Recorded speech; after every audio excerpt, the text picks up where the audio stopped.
Well, good evening from London and welcome to another Zoom lecture from Harif. My name's Lynn Julius and I'm ably assisted here by Lawrence on the technical side. Harif, for those who are new to us, is the UK Association of Jews from the Middle East and North Africa. Our mission is to raise awareness of the history, heritage, and culture of these Jews. We are a small band of volunteers, we're a charity, and we aim to do this with very few resources. But our online lectures actually have been going since the beginning of the pandemic, and they continue since they attract quite a global audience, and people are interested in the variety of topics that we cover. We've got a website, www.harif.org. To get details of our events, you have to be subscribed to our website. Just visit and you can fill in the subscription form there. There's a sister website or blog that we update every day called Point of No Return, and that keeps you up to date with the news. And that you can access by going to the Harif website and just clicking on news. This session is actually being recorded and we should have it up on the Harif website within a few hours. Just click on videos on the Harif website. You will have an opportunity to make comments or ask questions to our speaker, but please do write them in the chat at the bottom of your screen. So on to the subject of tonight's lecture, which is Moroccan Jews in the Americas. Now, the Moroccan Jewish community is or was the largest in the Arab world. And Jews in Morocco have a remarkable history of migration, as we will hear.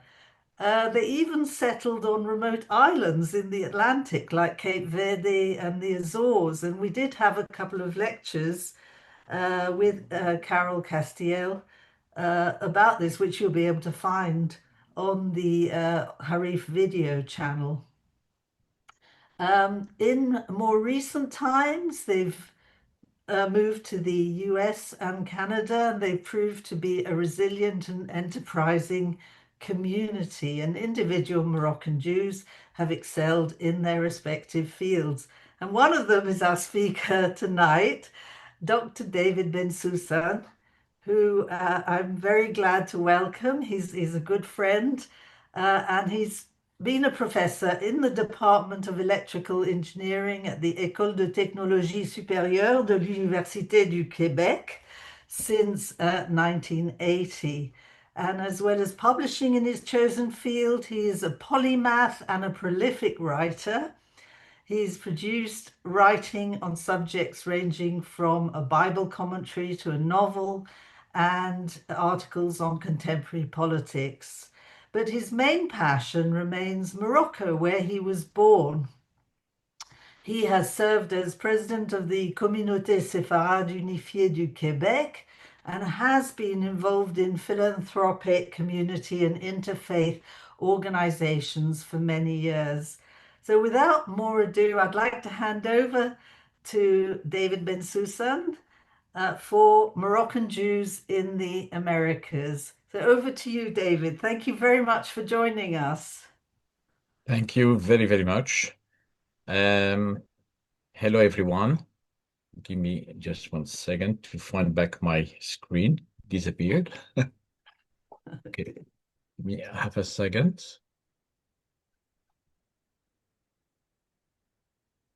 Okay, the presentation explores the history of Moroccan Jews in the Americas as a long Atlantic journey rather than a single migration story. It highlights people. Sorry to interrupt, David. I can't see your screen if you're trying to share your screen. Okay, again, I have. hmm,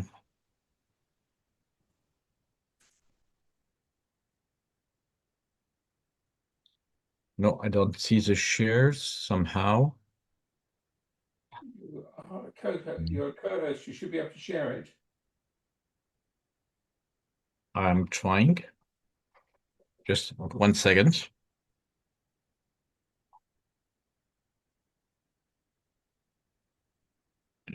Zoom. Et voilà. Share. Done. Yep, we're off. Yeah. Okay. Now I have to find back my screen.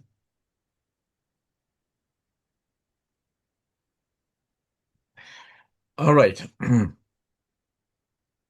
Today's presentation explores the history of Moroccan Jews in the Americas as a long Atlantic journey rather than a single migration story. It highlights people, institutions, and cultural contributions that link Morocco to the New World across several centuries. I would like to begin by warmly thanking Lynn Julius and the organization Harif for the invitation. Today's talk will take us through several centuries that link Morocco to the New World. And I would like to begin also by specifying that I won't be able to present everything. I'm going to give samples of events, personalities that to me are significant, both in the United States, Central America, Caribbean, Venezuela, the Amazon, Argentina, and Canada, to illustrate the wide geographic spread and historical depth of Moroccan Jewish life in the Americas. Moroccan Jews did not arrive in America in a single wave. Rather, they are part of a long Atlantic Sephardic trajectory that began after the Iberian expulsions and unfolded through North Africa, Europe, and the Caribbean islands, such as Curaçao and Suriname, which serve as bridges between Morocco and the American mainland. Although Moroccan Jewish communities were never large in demographic terms, their historical impact was considerable. They produced political leaders, intellectuals, artists, entrepreneurs, and religious figures whose influence far exceeded their numbers, an important pattern we will see repeatedly through this presentation. The Yuli family illustrates the transition from Morocco to the Atlantic world. Jacob ibn Yuri served as an undersecretary to the Moroccan Sultan and was involved in negotiations for the liberation of captives taken by the pirates. Like many Jewish notables, he left Morocco as the new Sultan Yazid was particularly harsh to them. His son Moses advocated the liberation of slaves. His grandson is David Yuli, born in the island of St. Thomas, went to Harvard, became the first Jewish senator, and was the founder of Florida Railroad Company. Isaac Pinto, a native of Tangier who settled in New York, played a key symbolic role at the birth of the American Republic. In 1778, he translated a congratulatory letter from the Moroccan Sultan to President George Washington and produced the first Jewish prayer book published in America, including the first English translation of the Siddur. Among other prominent Moroccan Jews in American history, we find Jacob Raphael Cohen of Orlando, reputed to have invented carbonated water. I could never really check if it's true or not, but the legend is alive and well. And it's father of Miss Florida of 1885.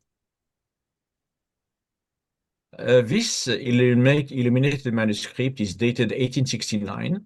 It's a marriage contract, a ketubah, of Meir Korkos, who was the American consul in Morocco, and for his wedding. And you note that the American flag has only 36 stars, as United States did not include all 51 states as today. Another person of interest is Alfred Wanish, mayor of Tallahassee, the capital of Florida, who happened also to be the president of the American Legion, representing the veterans of the American Army. Moroccan Jews also distinguish themselves in science and public discourse. Baruch Ben Azeraf, born in Tangier, won the Nobel Prize in Medicine in 1990 for his work in genetics and immunology. He wrote 11 books, among other things. Ralph Toledano, also from Tangier, became a leading journalist and author, writing extensively on politics, music, and jazz. In business and public life, Moroccan Jews continue to play visible roles. Marc Lasry became a major financial figure and co-owner of the Milwaukee Bucks basketball team. Fashion designer Marciano, originally from Dabdou in Morocco, combined commercial success with philanthropy, notably supporting Moroccan Jewish religious institutions. Among other things, benefactor of Emma Badim congregation. He is also owner of the brand called Diesel. Joe Aknin started his career as a football player before becoming a publicist. Joe Aknin played a central role in bringing a historic moment to U.S. Congress, honoring the long-standing Morocco-U.S. partnership. In the realm of music, artists such as Joe Amar, Chaim Luke, and Gardenia Benros, Gardenia Benros originally from Cape Verde, transmit Moroccan Jewish musical traditions to new American audience.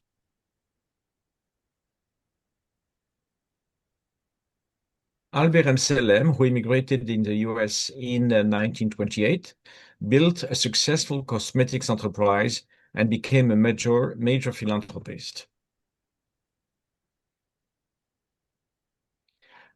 Communal life found expression in religious institutions. In Los Angeles, Moroccan Jews established congregations across the denominational spectrum, including Bet Am, Bet Israel, and Em HaBanim, founded in 2004 and rooted in the Orthodox Moroccan tradition.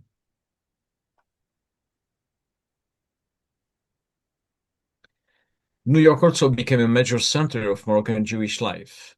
Congregations such as Netivot Israel in Brooklyn, Shar HaShamayim in Great Neck, and Manhattan Sephardic congregation, which we see on the right in the picture,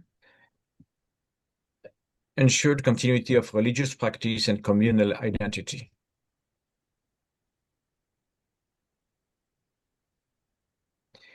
In the literary sphere, we can mention Ruth Knafro-Sutton, who is trying her hand at multi-genre literature, historian Henri Toledano, whose research has also covered Malekite Moroccan law, writer Bob Orey Abitbol, who divides his time between Los Angeles and Montreal, and his son Simon Orey Molina, who is an author and a producer.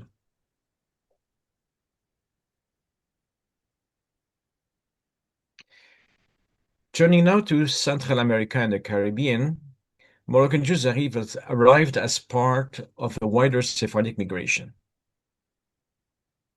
Through trade, religious organization, and family networks, they helped establish some of the earliest Jewish communities in the region. In Curaçao, Jewish settlement dates in 1651, with Moroccan Jews later reinforcing communal life.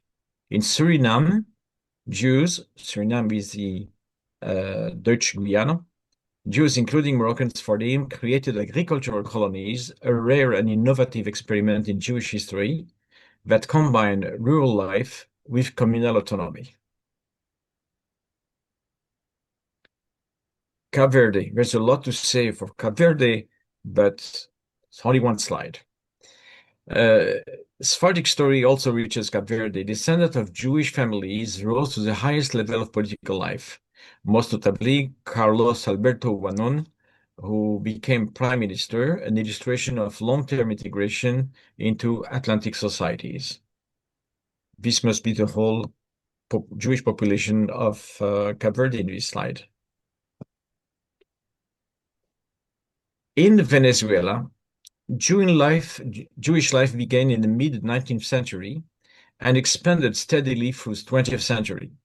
By the early 2000s, the community numbered around 12,000 members before recent political and economic crisis led to significant immigration. If you look at the synagogue here, you can see there has been some vandalism wreckage. That was during the time of Chavez, as a former president of Venezuela. Uh, there were some problems, and that's why many thousands of Jews have left Venezuela. In fact, a third of the population of Venezuela left Venezuela. A very interesting person is Margot Benacerraf of Venezuela. She won prestigious International Critics Prize at the Cannes Festival, Film Festival in 1959. She was also honored with the National Prize of Cinema in 1995. Well, the community is quite ancient. In 1930, Moroccan Jews created the Association Israelita de Venezuela, which established a Moroccan Jewish synagogue El Conde, and was replaced later in 1963 by the Great Sephardic Synagogue Tiferet Israel. Well, the history of Moroccan Jews in the Amazon is among the most unusual and least familiar episode of Jewish diaspora history. Far removed from major urban centers, these communities emerged deep in the rainforest and developed distinctive forms of religious, social, and economic life. Their story challenges conventional assumptions about where and how Jewish communities could take root. Most Moroccan Jews who settled in the Amazon came from northern Morocco, particularly Tangier and Tétouan, and to a lesser extent Fez. They arrived as Sephardic merchants, relying on family and commercial networks that stretched across the Atlantic. In a region with few Jewish women, Mary married local indigenous Mestiza women, leading to highly hybrid communities that blended Jewish, Moroccan, and Amazonian elements. In the mid-19th century, Moroccan Jews seeking economic opportunity were drawn to the rubber boom. Many initially settled in Belém, Brazil. Belém is on the Atlantic, a major port city and gateway to the Amazon. From there, they moved upriver, establishing themselves in towns such as Santarém, Belancourt, Óbidos, Manaus in Brazil, as well as in Iquitos in Peru. So it's basically along all the Amazon. These merchants became intermediaries between global markets and local economies. Moroccan Jews also built synagogues like Eshel Avraham in 1824, Shara Shamaim in 1826, and today in Iquitos in Peru, there's a Jewish cemetery that you can see. And there are some Jews in the Amazon, and I had the opportunity to listen to liturgy of that region. It's absolutely, absolutely unbelievable in terms of mixing typical Amazonian music with traditional Moroccan liturgic music. This is an assembly of Jews in Iquitos celebrating Shabbat. I think a few hundreds have left to Israel. They're not big in numbers, but they still do exist as a group.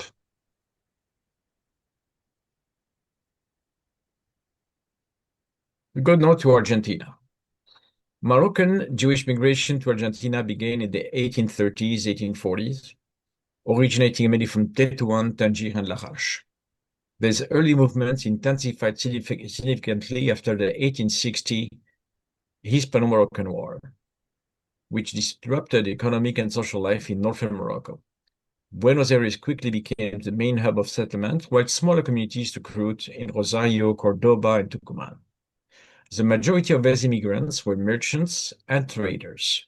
Culturally and linguistically, they maintained a rich repertoire that included Hakatiyya, which is a Moroccan Judeo-Spanish, alongside Spanish and French, while Hebrew remained reserved for religious life.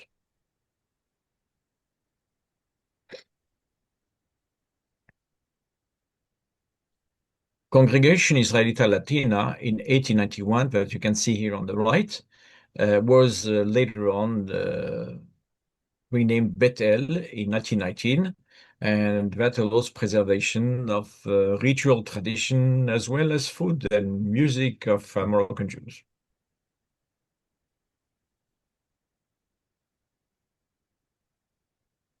We go now to Canada.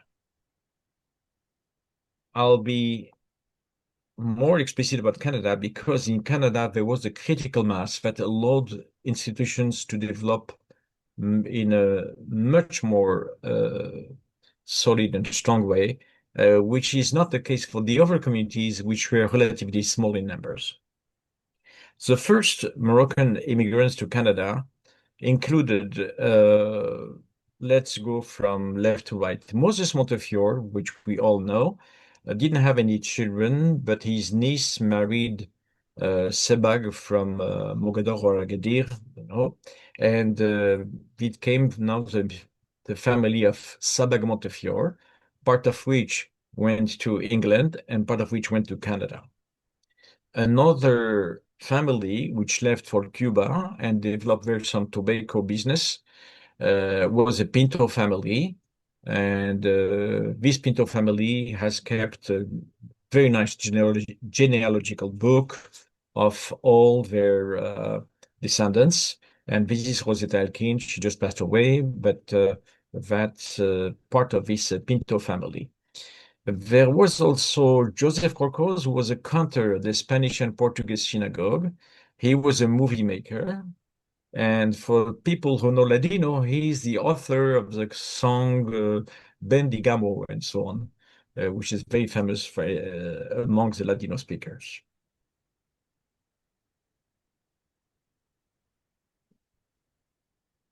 Oh, sorry, something froze. Okay.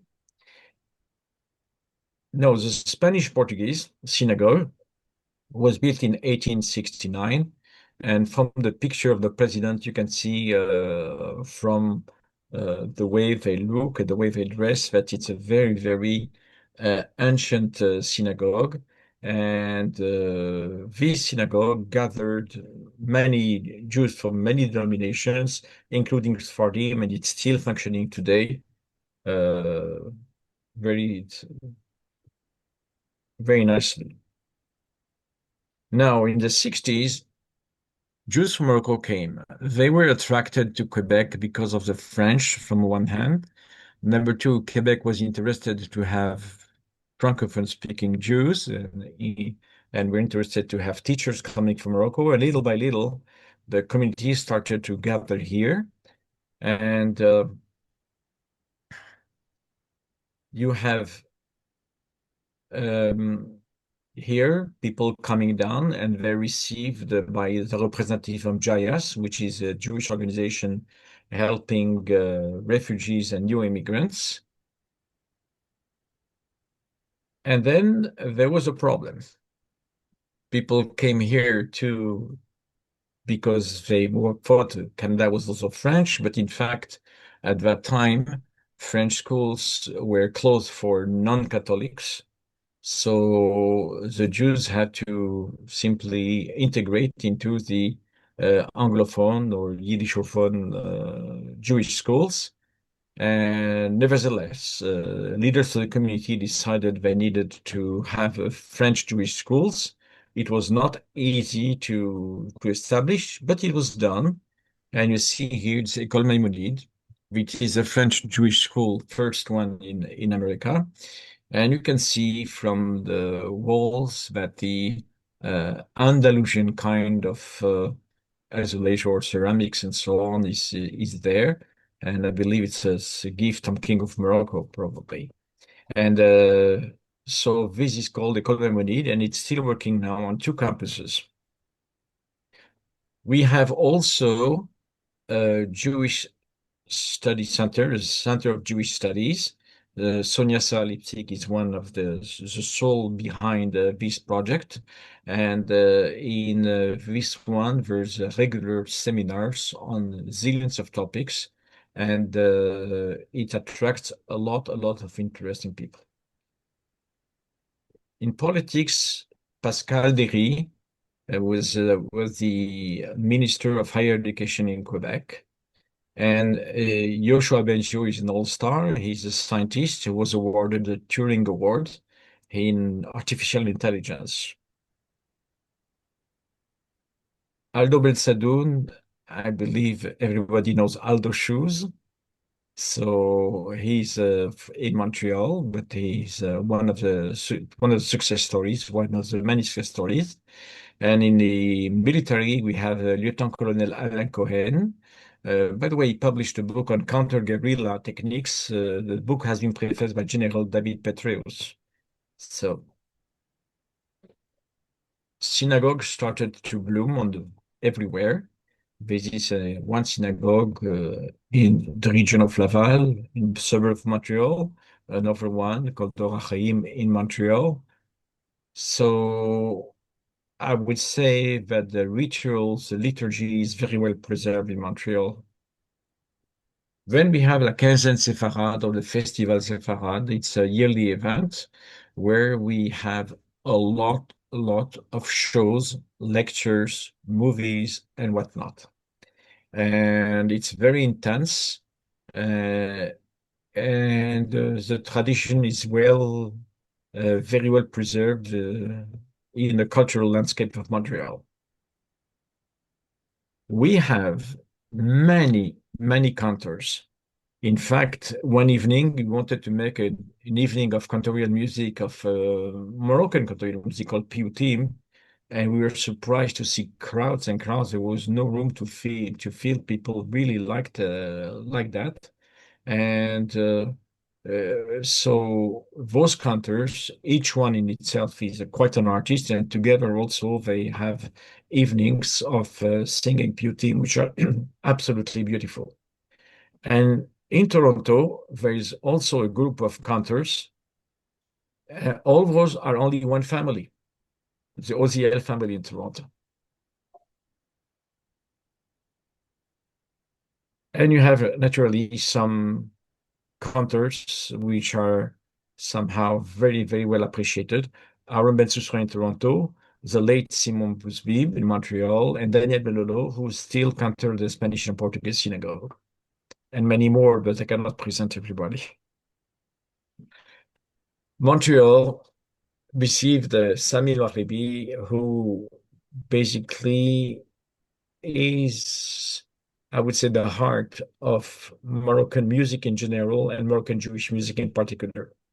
Very well appreciated, not only in North Africa, but in Israel, in France, in Canada.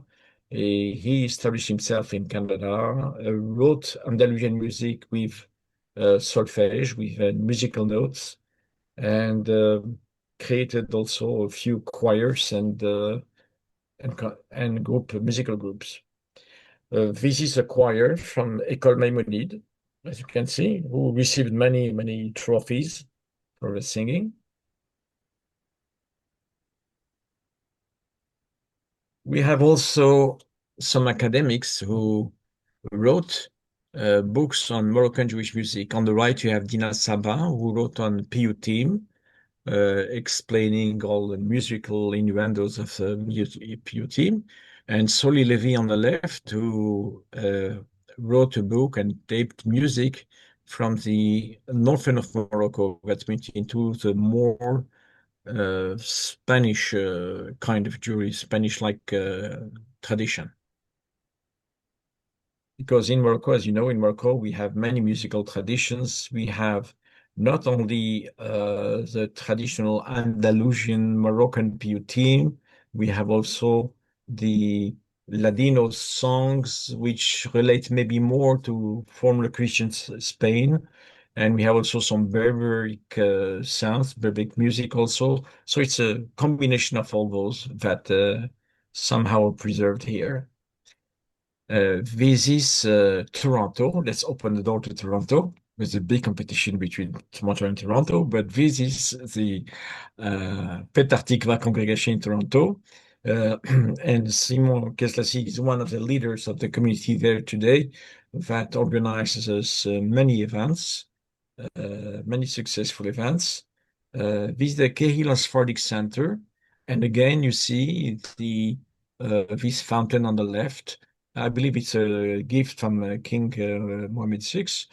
And you find also the same style of ceramic that existed in North Africa and Andalusia. You'll find it in Montreal and Toronto.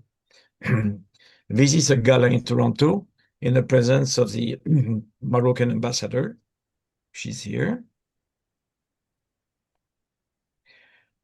And then in the terms of literary, we have many, many, many authors of many books. The books cover souvenirs a lot. People remember the old country. Poetry, sociology, historical essays, novels, not counting many scientific works and other books. So most of the book are in French, but some texts are in English and sometimes in Judeo-Spanish or even Judeo-Arabic.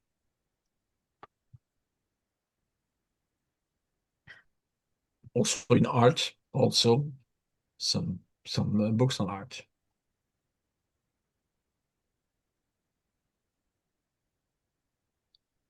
Now we look our youth to our youth. This is a day camp in the summer where they have activities during daytime. This is a matzah factory. Okay. Before Pesach, the kids prepare their own matzah.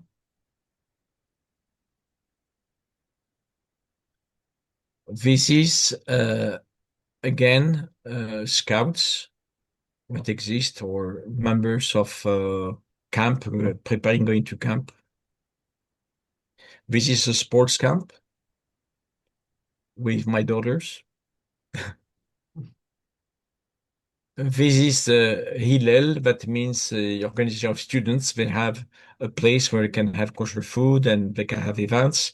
And this is a picture taken a few years ago showing simply members of Hillel. We also have hockey teams, and some synagogues have their own hockey teams. So it's very, very, very competitive, as you can imagine.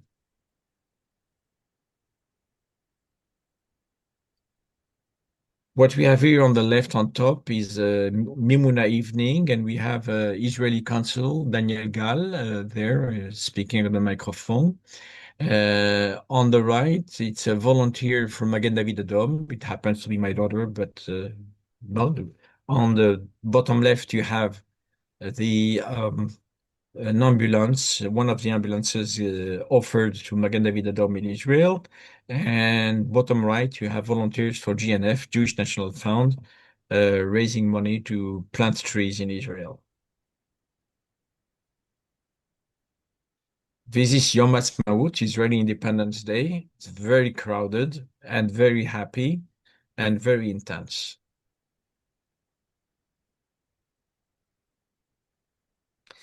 Well, we go now to Purim. Purim, this is the golden age in Purim. The Rabbi too is disguised.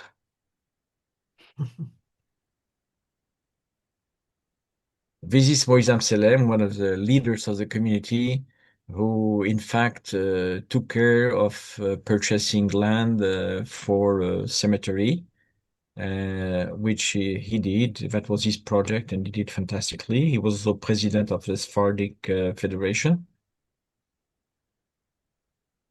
We have comedians. Gad Elmaleh is known to everybody because he's an international star. But we have also another comedian called Nive, another one, Michel Abitbol, and simply the theater is hilarious, absolutely. We also have a yearly Israeli Film Festival chaired by Chantal and Gérard Buzaglo that attracts huge crowds. Theater. Well, we had some experimental theater, but there was also a lot of vaudeville kind of theater, comedies in French mostly, but sometimes mixed with Judeo-Arabic, sometimes mixed with Judeo-Spanish, Haikati. And we have a few stars. I could not name all of them, but some of them, which are in the picture, are shown here, Liliana Bitbol and Elia Bekassis. The Golden Age has its own newspaper. used to have his own newspapers where they write whatever they feel like writing. The young kids during the Sephardic festival, what you can see here is a Moroccan, Jewish Moroccan or Sephardic adaptation of Oliver Twist.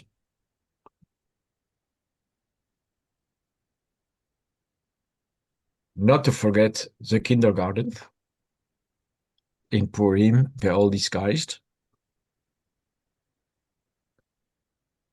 In show business, we also have some stars like Sonia Ben-Ezra, very well known in Montreal, Raffenbergy in Toronto, and Emmanuel Shriki is an actress somewhere in Hollywood, I think. And we have also some, sorry if the mistake, Phoebe Ben-Shaya, some painters. It's very interesting that people coming here in Canada, where everything is white, a lot of winter, still paint the colors of, Morocco, shiny colors, sunny landscapes and whatnot. Some stained glass works, sculptures, Max Benchetry, Troby Garzon, Nicole Lara. And this is jewelry. This is a book, all in gold. Another one, jewelry for the Megillah. And you have the artist names there. Judaica, mezuzot, and Geffen glasses. And also the art of ketubot, illuminated manuscripts, did not disappear. It's still alive and well. This is an example of a ketubah written by Daniel Ben Lolo. And there's a book which appeared on the ketubot from Morocco, which I co-authored because we discovered treasures dating from 1789. Cookbook. We cannot escape cookbook. Okay, this is Julia Cohen-Scally, and cookbook is very much in demand. It's one of the Moroccan Jewish cuisine is one of the best cuisines, but somehow quite rich in general. Now, in the year 2000, we decided to make an exhibit of manuscripts. I went from house to house with many people and gathered manuscripts to see what they are. We did not expect to find such a richness. We found hundreds of manuscripts, unpublished, poetry, letters, historical events, and we presented them at the National Library of Quebec, who said it's too big a project. So we had a combined National Library of Quebec and National Library of Ottawa making a joint event. And we had 4 floors in which we presented what we discovered. We discovered manuscripts and old books in Judo-Arabic, in Haikati, in Ladino, in French, in English, in Hebrew, in Aramaic, in Berberic. The whole spectrum was there. And I must say that in general, those manuscripts were left kind of neglected because people didn't see the richness it is. But I discovered that they covered everything from mathematics to philosophy to exegesis to humor. It's most of it is not published. So what I did with those, I simply copied everyone and sent them to Professor Chetrit in Israel. So at least the copy is there and the originals have been returned to the families. Among what we found the ketubah written on a sheepskin, what you see here. There's another one here, because the art of ketubot was very, very ingrained in Moroccan Jewry, especially in the city of Mogador. There have been very interesting work on the genealogy. Raphael Cohen wrote a huge book where he retraced the ancestry of Jews of Meknes, and it's absolutely, absolutely amazing the amount of work and patience taken to do that, to get that. what we discovered also is that some part of the history of Morocco is known. For instance, this is a picture I never saw anywhere. It shows Sultan Ben Youssef, which became King Mohammed V, once he was returned from exile from Madagascar and came and was received. Okay, so this is a picture that I found in one of the families, El Arar. Every year, we're sending volunteers to Israel. They go work. They used to go work in a program called PASI. They used to work in a developing town.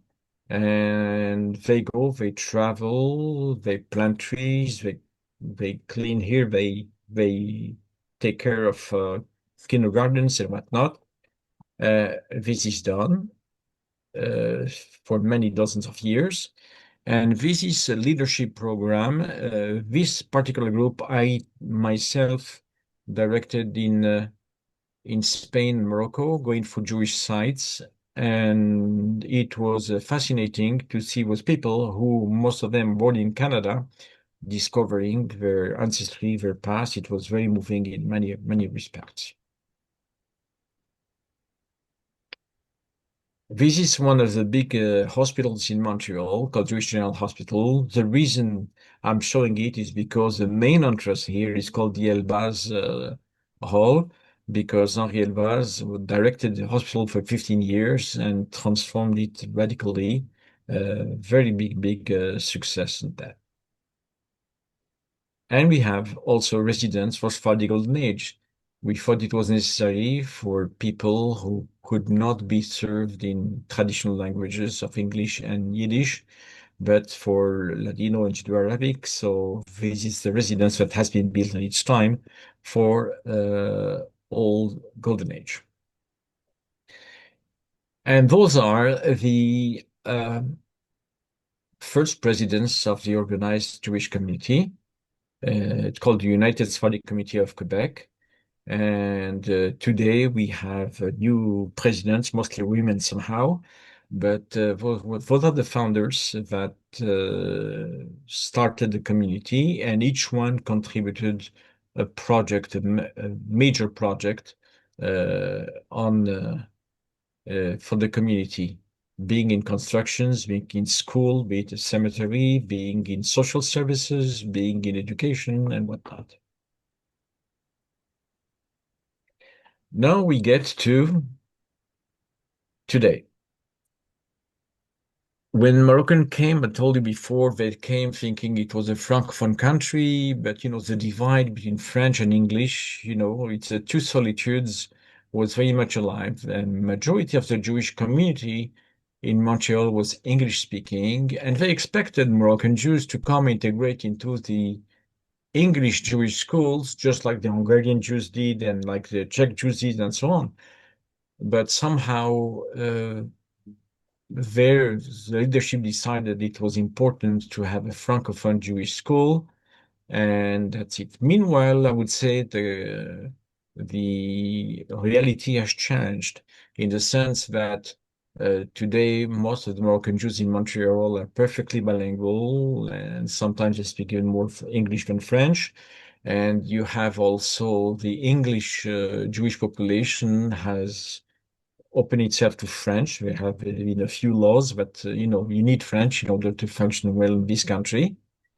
And somehow the equilibrium was set. And I believe that if at the beginning there was a kind of natural divide between Ashkenazi Anglophone and Sephardic Francophone, today it's not true anymore because everybody understands everybody. The organizations are really integrated more and more.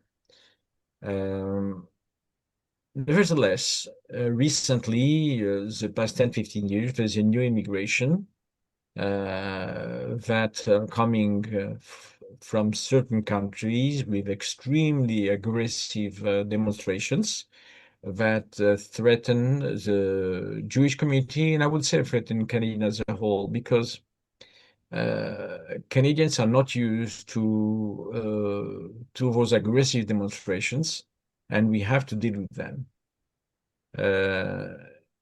So we are trying to work on these problems right now. because it came as a shock for most of the Canadians that those anti-Israeli, sometimes anti-Jewish demonstrations are taking place in this country, and we thought it was part of the past, but it's not. As a conclusion, I would say, Jewish immigration from Morocco to America was very scattered. As you can see, we went from the islands to Argentina, to the Amazon, to the States. But in the case of Canada, in the Canadian context, there was sufficient critical mass to maintain tradition, establish institutions that keep them alive. So I would say that the Moroccan traditions, the rituals, religion is there. We never had critical mass big enough in order to have studies in Judo-Arabic or Judo-Spanish. So it's kind of just like Yiddish, it's kind of disappearing. But nevertheless, if there's a new reality, there's a new youth that's simply growing and changing the face of Montreal Jewry. In Toronto, I believe that most of the Jews in Toronto came from the Spanish region, from the north of Morocco. They're also very much alive and very much integrated in the Jewish community. And that's it. So I'll finish by saying that, sometimes Jews left Morocco, but Morocco didn't leave them, in the sense that there's always some kind of nostalgia. There's always some kind of people go there and they're received pretty well once they go. They go for pilgrimage. They go to visit the houses and the places where their ancestors grew up. And everything happens relatively uh, well, in a secure way, contrary to many other countries when it's not the case. Harif was creating references, so most of the picture I had here came from websites, and if not, I wrote simply the author of the pictures that you have seen. And with that, I conclude, and I'm ready for your questions, Stéphanie. Okay, please stop sharing. Right away.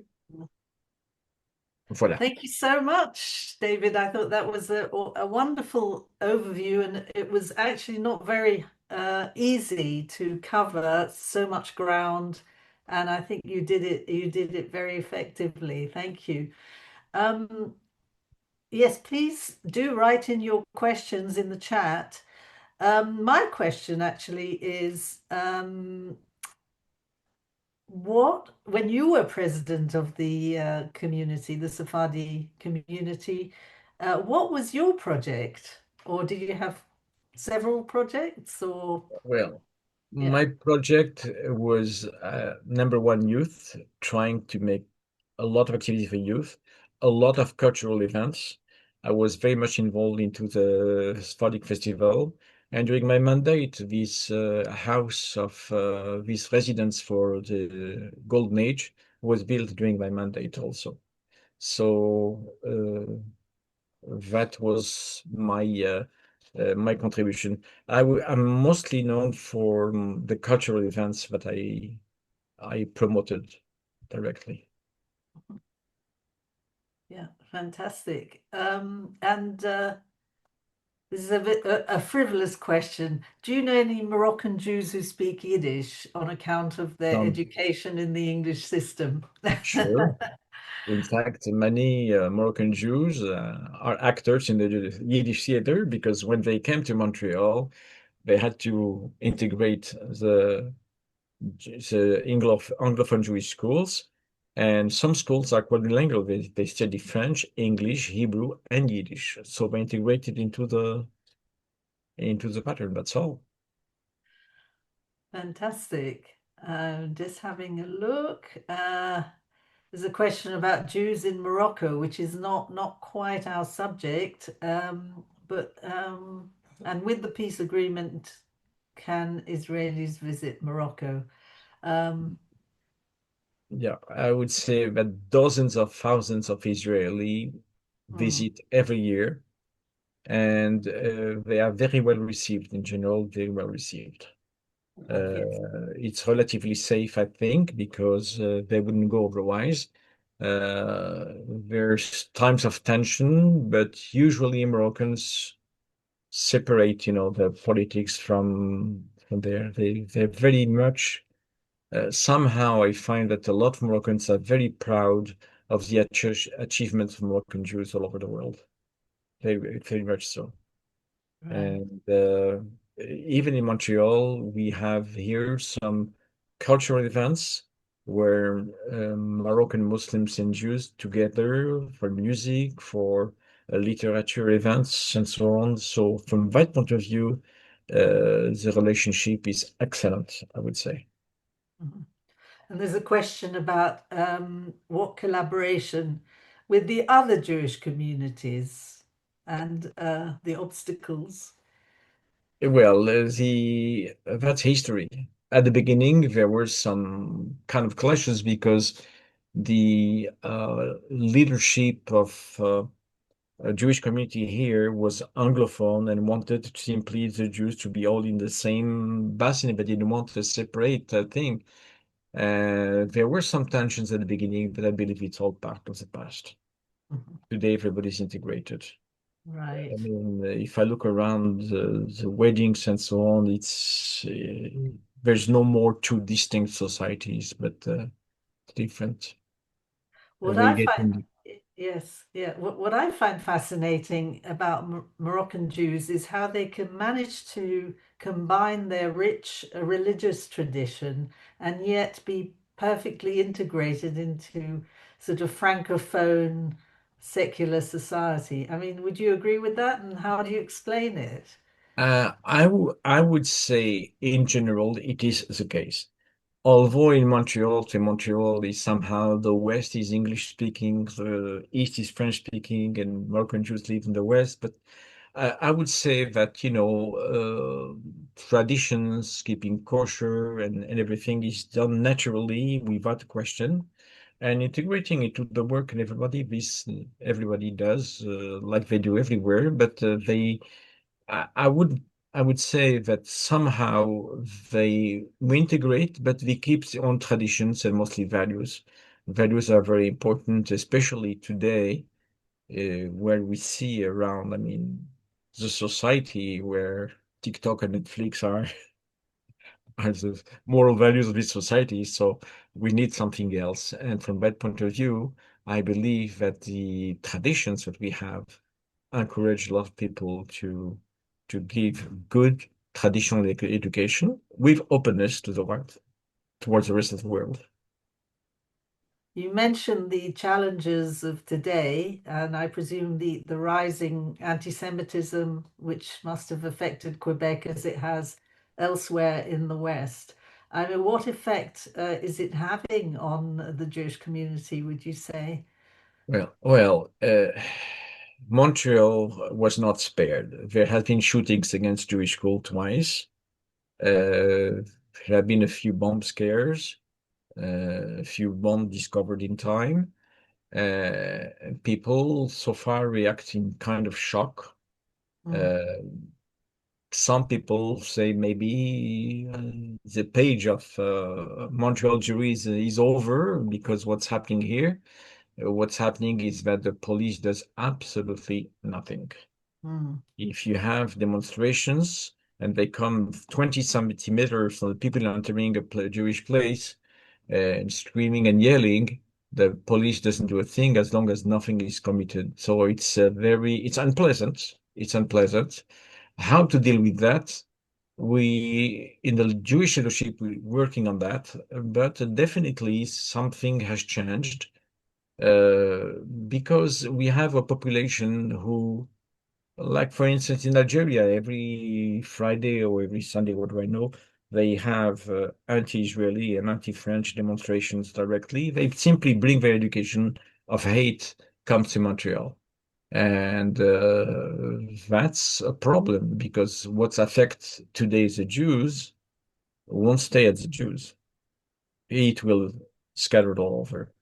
We have a phenomenon where Sunday mornings, Muslims go in front of the main church and they make their prayers at the entrance of the church of Notre Dame, which is kind of provocative, so we live with that. It's a new reality, and government doesn't know how to deal with that. And there's a project of a law to forbid any religious manifestation altogether, no matter what.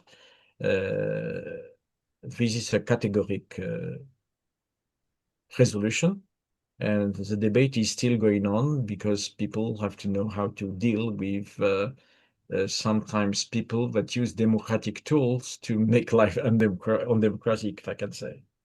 Mm-hmm.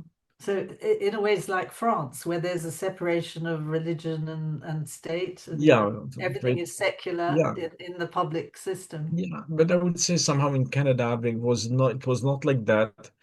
There was some kind of modus vivendi, and that was okay. I mean, some people don't want religion at all.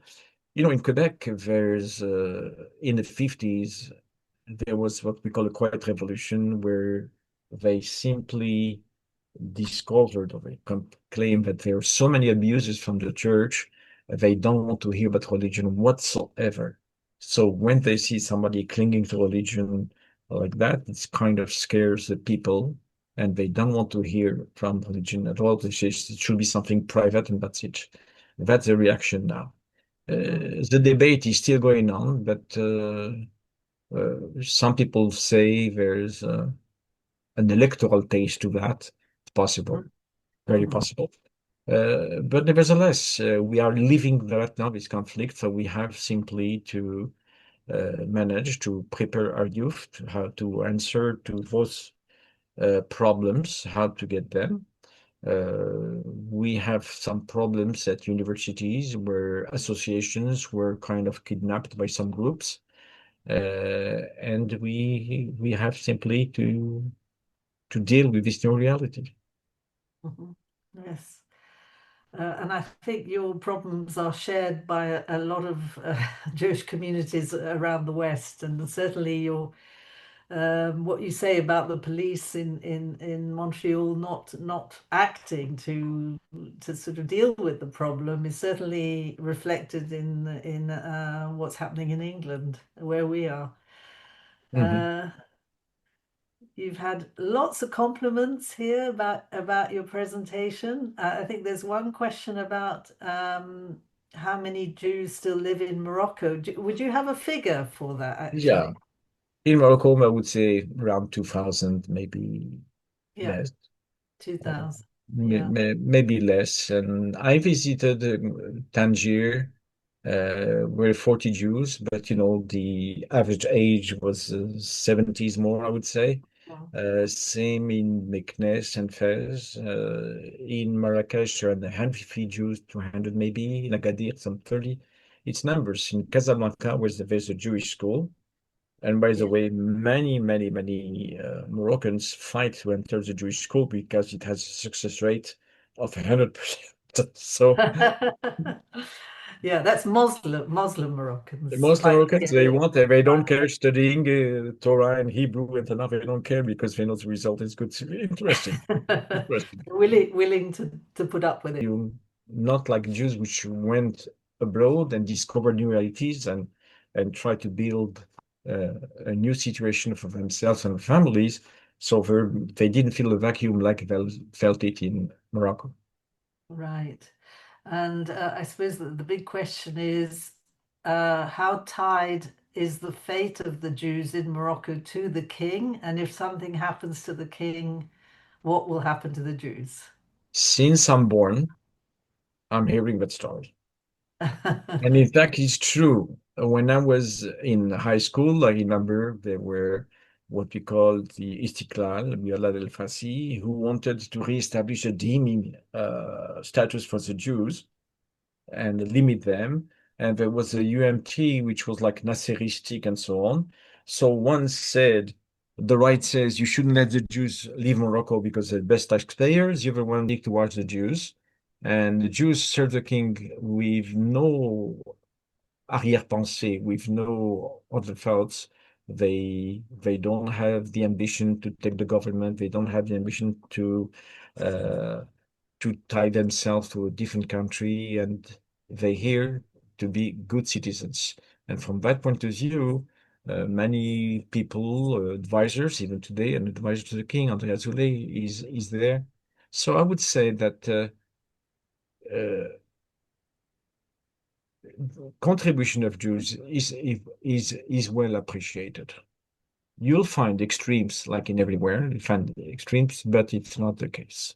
But considering that in these difficult times, that relations between Morocco and Israel are thriving in commerce, also in the military and so on, it shows you that it took a long time because in 1956, when Morocco became independent, Mhm. then everyone said the symbiosis, it's fantastic, no more dhimmi, we're going to be equal citizens and so on. No, it was euphoria all over. In 1958, the Ibrahim government decided to integrate the Arab League, which means Mhm. no postal codes, no postal exchange with Israel, which means no passports, which means any book of Israel should be censored and so on. And that was a big mistake because of that, people started to go, clandestine. And in 61, when Nasser visited Morocco, he came with a bunch of Syrian and Egyptian policemen who took kids with a kippah and put them into dog cars directly. There was a boat of Jewish immigrants that sank into the Mediterranean, and therefore the panic was very 61. Between 61 and 65, 75,000 Jews left directly, not related to Israel war. After 67, over 30,000 left, and so on. But I would say that there were many mistakes because altogether, Moroccan Jewry was very well at ease in the Moroccan culture, in the French culture, Berberic culture, Hebrew culture, Spanish culture, and so on. And it's a valuable population that simply left the country. And so Morocco decided to evolve itself. It had no choice but to do it. But maybe the future would have been different. We'll have a different kind of Morocco and maybe a different kind of Jewry, integrated Jewry. But it's not the case. So those mistakes, it took a long, long time for the government to realize that following the Arab League all the way does not pay.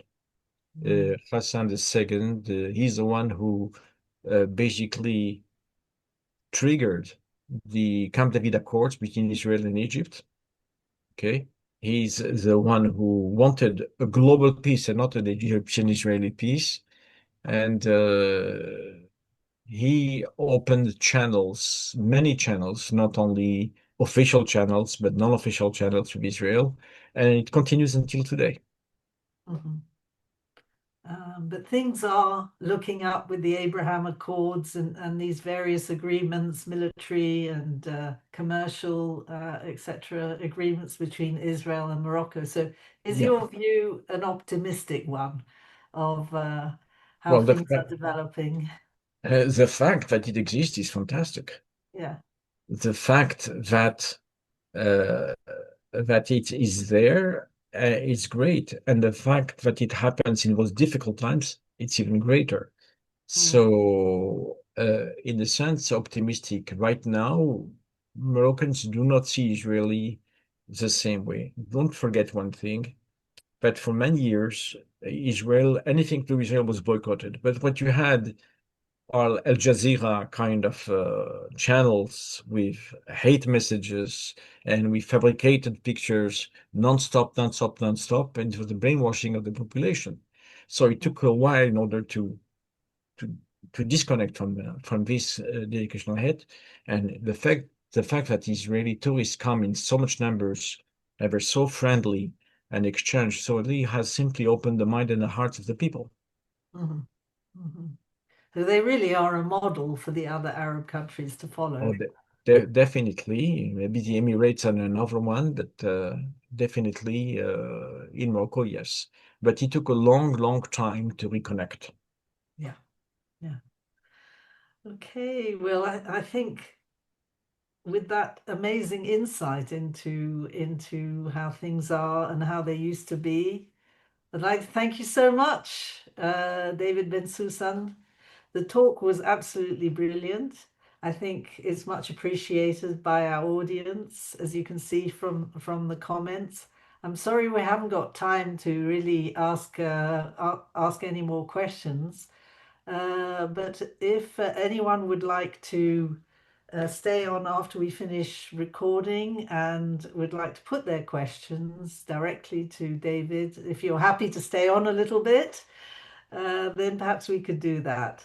Can you just say anyone who Yeah. has not given their name will be taken Yeah. back in the waiting room now? So anyone who hasn't given their name, you heard him, We'll go won't back be to it. won't be able to ask a question. No, I But put them in the waiting yeah, room. And they okay. change their We'll name be in the when- waiting room until you change your name. Sorry, this is our sort of measure of security because we haven't got registration, so we're not quite sure who's out there.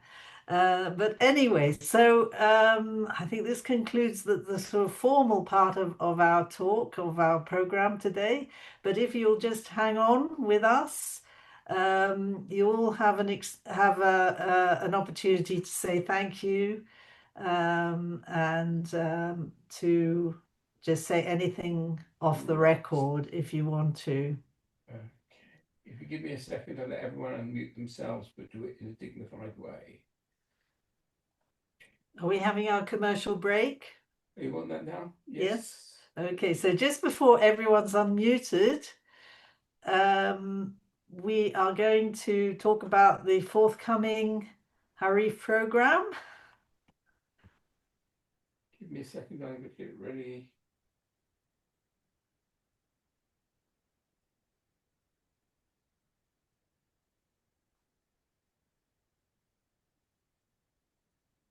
Sorry, Lawrence is just getting the advertisements sorted. In the meantime, yeah, there are more questions, but here are the advertisements. So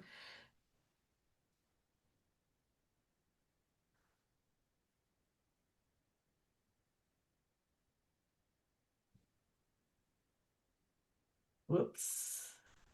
Yeah, there's the Harif website. If anyone wants to make note of it, that's tonight. And the next thing is actually for those of you in London or in England, a film about the Jews of Syria. And then whoops, is going quite fast. So the one after that should interest anyone who's in Canada because it's Philip Kazam talking about the French embassy in Baghdad, which he's trying to get justice for the fact that it was sequestrated or by the French, or rather confiscated from a Jewish family. So it's a very interesting case about Jewish property seized in Arab countries.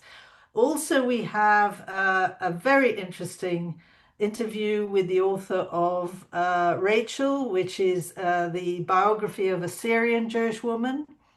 And we've also got something just before Passover about the Exodus from Yemen. We've got more food. Yeah, and more food with Linda Dangle for those of you who are in London and would like to sample her wonderful cooking.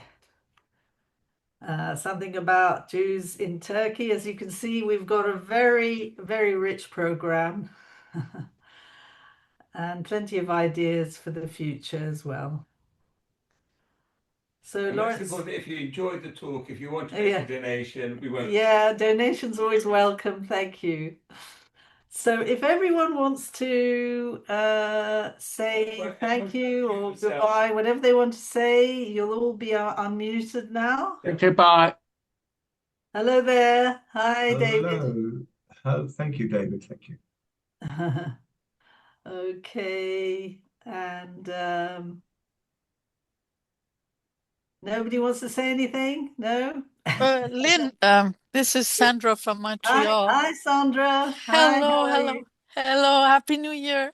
Thank you. Happy New Year to you. Thank you. I remember reading about Dr. Bensoussan's story in your book.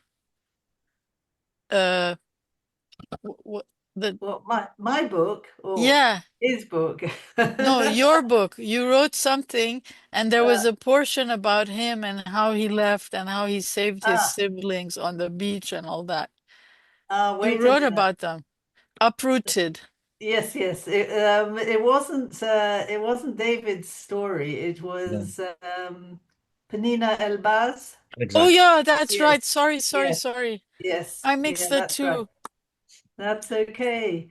But Dr. Bensoussan gave us at the Women's Learning Group a marvelous PowerPoint presentation on Moroccan Jews and Morocco. It was so beautifully done. So thank you again, Dr. Bensoussan. Merci. Yeah, well, his output is absolutely amazing. You know, he is so prolific, and it's all amazing stuff. So yes, hello, Joan, did you want to say anything? Yeah, I put it in the chat. Right? I was interested to know about Toronto specifically, if there's a place where they celebrate Mamuna for people, other Jews who want to experience that. Because when I was in Israel in Beersheba on a Pesach, I went to a Moroccan house. It was really nice. Yeah.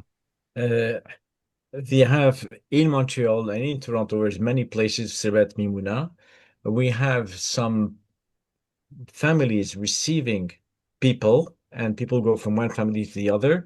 But there's also some communal Mimuna. Yeah, I believe, like traditionally, many times we do it the Spanish Portuguese. We have or the Centre Communauté Juif we have in Montreal.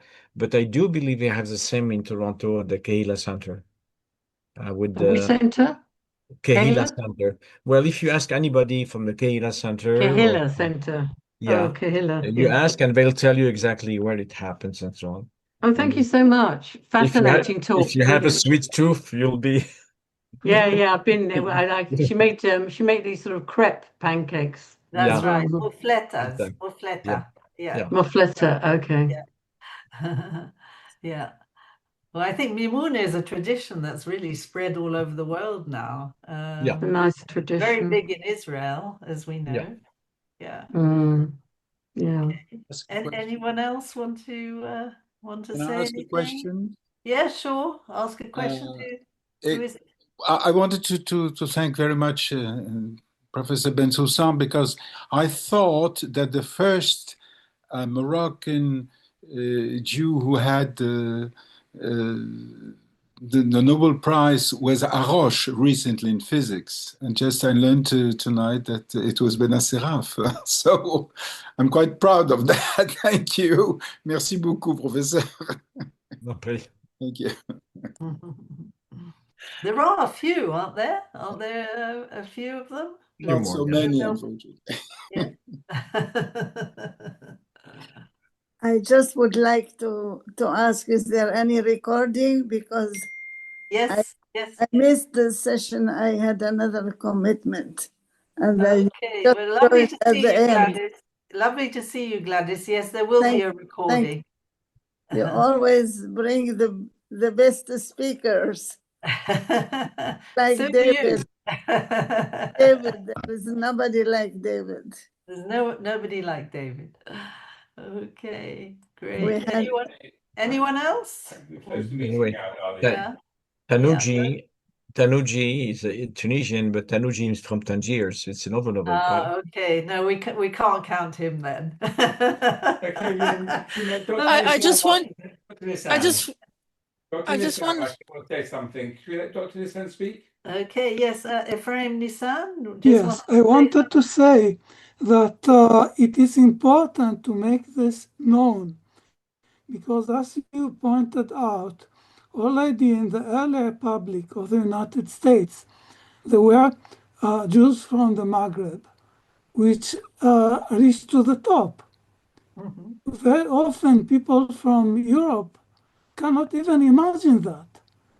And I think that also if you look at England, there was the case of the Buzaglo brothers.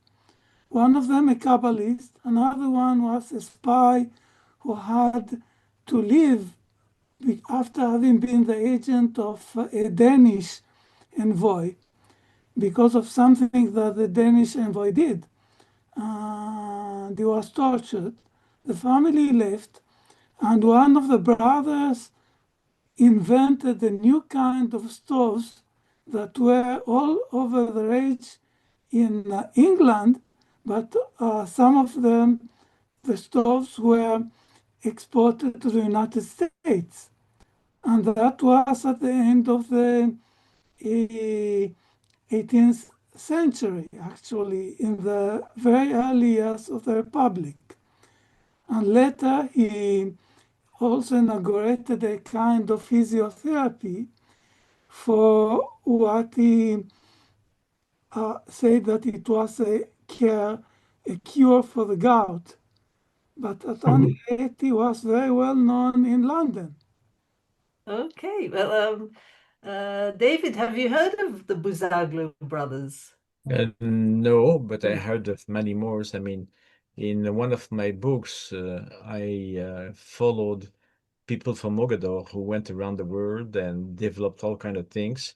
And England was one of them. Many authors, many travelers, businessmen, and so on from Mogador, which basically was exporting, you know, tiger skins, lion skins, ivory, ostrich feathers, and so on to England. So there has been a lot of communication between Manchester, London, and Mogador.